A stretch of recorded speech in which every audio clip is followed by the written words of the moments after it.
સોદા ચારેય નહીં કરવા, દેવ જોડે સોદા ક્યારેય નહીં કરવા. ગમે તેવી પરિસ્થિતિ આવે, સુખ પડે દુઃખ પડે, પણ મારી માં મારી માં જ. ગમે તેવી પરિસ્થિતિ ચમ ના આવી જાય, ખતરનાક પરિસ્થિતિ આવી જાય, તમારા મરવાના દાડા આવી જાય, પણ તમારો ભરોસો એના પ્રત્યેનો તોડતા નહીં. અંત ઘડીએ આવશે, છેલ્લી ઘડીએ આવશે, અને તમારી માં નહીં આવે તો હું ખુખાર મેલડી તો 100% બેઠી જ છું.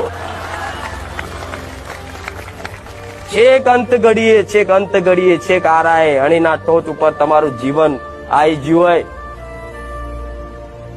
એક સેકન્ડ પલવારમાં કદાચ યાદ કરો, જો હું સોલંકી પેઢીની કુખાર મેલડી હાજર ના થઉં તો,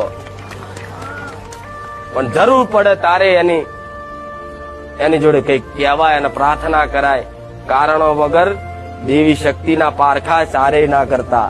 આટલી બધી વાર્તાઓ કરવાનું ઉદ્દેશ કારણ એક જ છે, મારે કહેવું છે દરેકને, આ થઈ જાય તો મોનું. મારી મહાકાળી ઘેર બેઠી હોય તો મને આ પ્રમાણ આલે તો હું મોનું. સારે પારખું ના કરતા હો.